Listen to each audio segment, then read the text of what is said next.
தனுஷ் அவர்களுடைய இயக்கத்தில் 4வது திரைப்படமாக உருவாகி வந்துட்டு இருக்கக்கூடிய திரைப்படம் தான் இட்லி கடை. தனுஷ் அவர்களுடைய நடிப்பில் 52வது படமான இட்லி கடை படத்தில் கதாநாயகியாக நித்யா மேனன், வில்லன் கதாபாத்திரத்தில் அருண் விஜய், ராஜ்கிரண், சிறப்பு தோற்றத்தில் நடிகர் பார்த்திபன் இவங்களாம் நடிச்சிருக்காங்க. ஜிவி பிரகாஷ்குமார் இசையமைச்சிருக்கக்கூடிய இந்த படத்தை டான் பிக்சர்ஸ் நிறுவனம் தயாரிச்சிருக்காங்க. அக்டோபர் மாதம் இந்த திரைப்படம் வெளியாகி இருக்கு. படத்தினுடைய ஆடியோ உரிமையை சரிகம இசை நிறுவனம் கைப்பற்றியிருக்காங்க. தனுஷ் அவர்கள் கூட டப்பிங் சமயத்தில் எடுக்கப்பட்ட ஒரு போட்டோவை தன்னுடைய சோஷியல் மீடியா பக்கத்தில் பகிர்ந்திருக்கக்கூடிய நடிகரும் இயக்குனருமான பார்த்திபன் இந்த படத்தில் நடித்த அனுபவத்தை குறித்து தன்னுடைய இன்ஸ்டாகிராம் பக்கத்தில் ஷேர் பண்ணியிருக்காரு.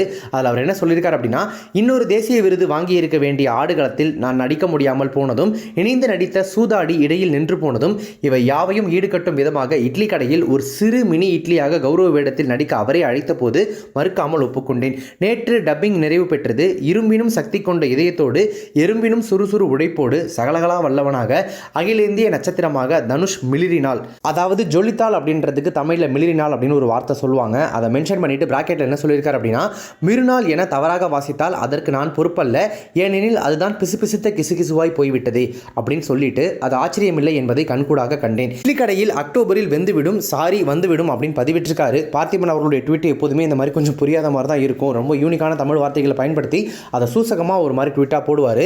அந்த வகையில் இதுலையுமே பார்த்தீங்கன்னா என்ன சொல்லியிருக்காரு அப்படின்னா, ஆடுகளம் திரைப்படத்தில் ஆல்ரெடி அவர் நடிக்க வேண்டியதாமா, ஆனால் அவரால் நடிக்க முடியாமல் போயிடுச்சாமா. சூதாடி அப்படின்ற ஒரு திரைப்படத்தில் வெற்றிமாறனோட டைரக்ஷனில் தனுஷ் கூட அவர் சேர்ந்து நடிச்சிட்டு இருந்திருக்காரு. அப்புறம் அந்த திரைப்படம் நடுவில் டிராப் ஆயிடுச்சு.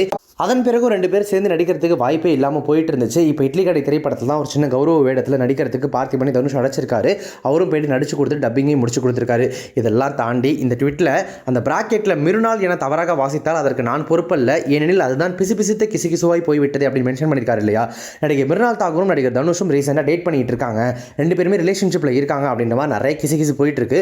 அதற்கு ஆதாரமாக பல ஃபோட்டோஸ், வீடியோ சோஷியல் மீடியாவில் உலா வந்துட்டு இருக்கு. அதை வேணும்னே மென்ஷன் பண்ணுற மாதிரி இந்த ட்வீட்டில் மிருநாள் என தவறாக வாசித்தால் அப்படின்ற அந்த லைனை மென்ஷன் பண்ணி நடிகர் தனுஷை வம்புக்கும் இழுத்திருக்காரு பார்த்திபன். இதுக்கு தனுஷ் என்ன சொல்ல போறாரு? ஏன்னா சோஷியல் மீடியாவில் அந்த போஸ்ட் இப்போ வைரலாக போயிட்டு இருக்கு.